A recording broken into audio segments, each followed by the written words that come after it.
Hi all, welcome to my channel. ഇന്ന് ഞാനൊരു മീൻകറി ഉണ്ടാക്കാൻ വേണ്ടിയിട്ടാണ് പോണത്.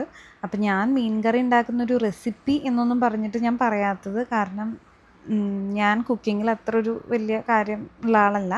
അപ്പോൾ പക്ഷെ ഞാൻ ഉണ്ടാക്കുന്നൊരു രീതിയും അത് നിങ്ങൾക്ക് വീഡിയോ ആയിട്ട് കാണിച്ചു തരാമെന്ന് ഓർത്തിട്ടാണേ. എനിക്ക് കിട്ടിയ മീൻ എന്ന് പറയുന്നത് സ്രാവായിരുന്നു. അപ്പം ഞാൻ സ്രാവ് നന്നായിട്ട് ഒരു 650 ഗ്രാം സ്രാവൊക്കെ ഉള്ളൂ, കാരണം ഞങ്ങൾ 3 ആളല്ലേ ഉള്ളൂ. അപ്പം ഞാൻ എന്ത് ചെയ്തു, അത് നന്നായി കഴുകി വെള്ളം വാര വെച്ചു.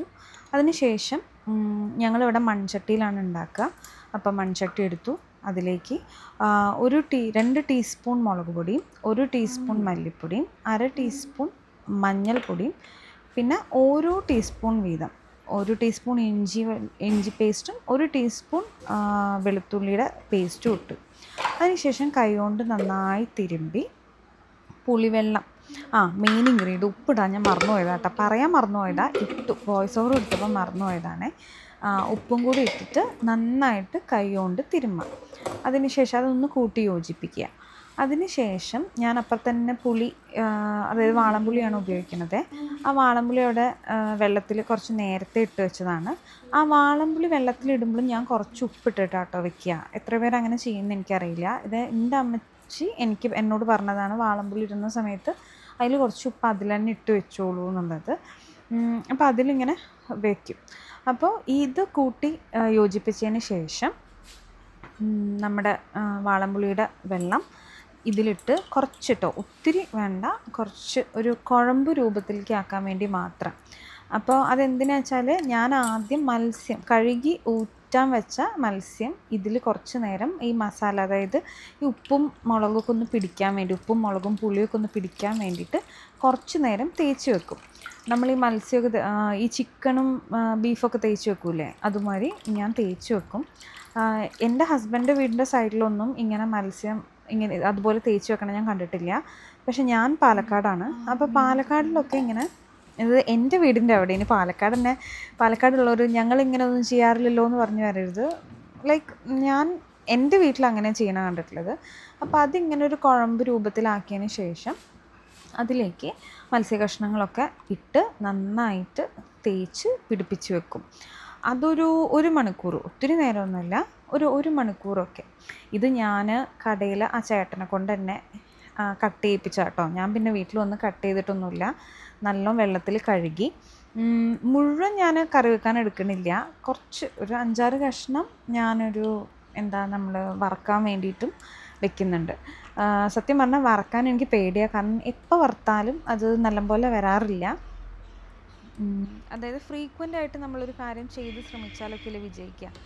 കുക്കിംഗ് എനിക്കങ്ങനെ ഫ്രീക്വൻ്റ് ആയിട്ട് നടക്കാത്തൊരു കാര്യമാണ്. എപ്പോഴെങ്കിലുമൊക്കെയാണ് ഞാനിങ്ങനെ ഒന്ന് മെനക്കെട്ട് കുക്ക് ചെയ്യുക.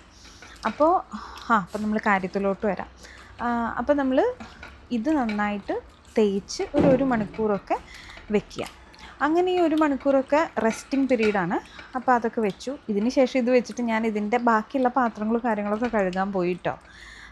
ഇത് ഞാൻ ഡീറ്റെയിൽ ആയിട്ട് നിങ്ങൾക്ക് കാണിച്ചു തരണമെന്നുള്ളൂ. അങ്ങനെ തട്ടിപ്പൊത്തി വെക്കുക. അങ്ങനെ തട്ടിപ്പൊത്തി ഒരു മണിക്കൂർ വെച്ചതിന് ശേഷം നമ്മൾ കറി വെക്കാൻ വേണ്ടി തുടങ്ങുകയാണ്. അപ്പോൾ ബാക്കിയുള്ള പുളിയുടെ വെള്ളവും കൂടെ ഇതിൽ ഞാൻ ഒഴിച്ചു കേട്ടോ. കറി വെക്കാൻ നേരത്ത് ബാക്കിയുള്ള പുളിയുടെ വെള്ളവും പിന്നെ കുറച്ച് വെള്ളവും കൂടെ ഒക്കെ ഒഴിച്ച് ശരിക്കൊരു മീൻ മുങ്ങിക്കിടക്കാൻ പാകത്തിനൊക്കെ വെള്ളം ഒഴിച്ചിട്ടാണ് പിന്നെ വെച്ചത് കേട്ടോ. പിന്നെ ഞാൻ ടേസ്റ്റ് ചെയ്ത് നോക്കിയപ്പോൾ കുറച്ച് ഉപ്പിൻ്റെ കുറവുണ്ടായിരുന്നേ. അപ്പോൾ ഞാൻ കുറച്ച് ഉപ്പും കൂടെയൊക്കെ ആഡ് ചെയ്യാണ്. എന്നിട്ട് ഒന്നും കൂടെ കുഴച്ച് അങ്ങനെ വെച്ചു.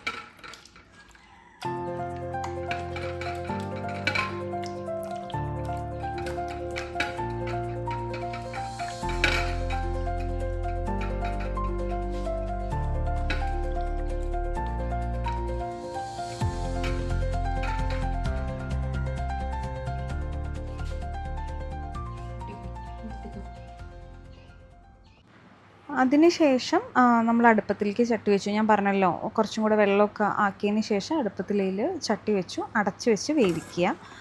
പെട്ടെന്ന് വേവും, സ്രാവല്ലേ, അപ്പോൾ അത്ര നേരമൊന്നും വെക്കണ്ട. ഓൾറെഡി നമ്മൾ കുറച്ച് നേരം വെച്ച കാരണം എരിവും പുളിയൊക്കെ പിടിച്ചിട്ടുണ്ടായിരുന്നു. അങ്ങനെ ഞാൻ കുറച്ച് നേരം കൂടെ നന്നായി തിളപ്പിച്ചതിന് ശേഷം അതിലേക്ക് കുറച്ച് നാളികേരം, ഒരു കൈപ്പിടി നാളികേരം, ചുമ്മാ ഒന്നും വേണ്ട, ചുമ്മാ വെള്ളം ഒഴിച്ചിട്ട് അരച്ചിട്ട് അതിൽ ഒഴിച്ചു. നിങ്ങൾക്ക് വേണമെങ്കിൽ തേങ്ങാപ്പാൽ ഒഴിക്കാം കേട്ടോ. ഞാൻ നാളികേരമാണ് ഒരു കുറച്ചിട്ടോ ഒരു കൈപ്പിടി നാളികേരം നന്നായിട്ട് മഷി പോലെ അരച്ച് അതിലേക്ക് ചേർത്തു. കഴിഞ്ഞു. ഇനി ഇതൊന്ന് നന്നായി തിളച്ചാൽ കഴിഞ്ഞു. പിന്നെ ഇതിലേക്ക് നല്ല ചെറിയുള്ളിയാണ് വറവിടാറുള്ളത്. അപ്പോൾ അതാ ഗ്യാസ് കത്തിച്ചു. ചെറിയുള്ളി ഇടാൻ വേണ്ടിയിട്ടുള്ള ഇങ്ങനത്തെ കുഞ്ഞിതിലാട്ടോ ഞാൻ വറവ് ഇടാറുള്ളത്. എണ്ണ ഒഴിച്ചു. എണ്ണ ഇത്തിരി കൂടിപ്പോയെന്ന് തോന്നുന്നുണ്ട്. പിന്നെ വെളിച്ചെണ്ണ കറിയിലേക്ക് വേറെ ഒന്നും നമ്മൾ ചേർത്തിട്ടില്ലല്ലോ, ഉള്ളി വാട്ടി അങ്ങനെ ഒന്നും ചേർത്തിട്ടില്ലല്ലോ. അപ്പോൾ കുറച്ച് വെളിച്ചെണ്ണ കറിയിൽ മുന്തി നിൽക്കുന്നത് ടേസ്റ്റാ എന്നുള്ളത് കൊണ്ട് വെളിച്ചെണ്ണ ഒഴിച്ചു. കുറച്ച് കൂടുതൽ ചെറിയുള്ളി നല്ല കുനുകുനാന്നരിഞ്ഞ് അതിൻ്റെ കൂടെ നമ്മുടെ കറിവേപ്പില എല്ലാത്തിലും ഇടുമല്ലോ, എല്ലാവരും ഇടും. ഞാൻ ആ കറി തിളപ്പിക്കാൻ വെച്ചപ്പോൾ 4 കറിവേപ്പില അവർ വെറുതെ വിതറിയിരുന്നു കേട്ടോ. അതിന് പുറമെയാണ് ഇത് നന്നായിട്ട് മുരിയിപ്പിച്ചിട്ട് അത് നല്ല താളിപ്പ് കറി ഓഫ് ചെയ്തിട്ട് അതിൻ്റെ മേലെ ഒഴിക്കുക. അത്രയേ ഉള്ളൂ.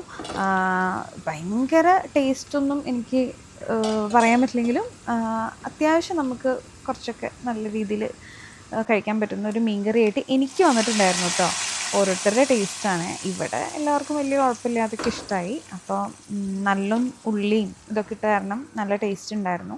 ഇത് നമുക്ക് ചോറിൻ്റെ കൂടെയോ വെള്ളപ്പത്തിൻ്റെ കൂടെയോ ദോശയുടെ കൂടെയൊക്കെ എൻ്റെ മോള് കഴിക്കാറുണ്ട്. അപ്പോൾ നിങ്ങൾക്ക് എല്ലാവർക്കും ഇഷ്ടപ്പെട്ടു തോന്നുന്നു. Keep supporting. ബൈ.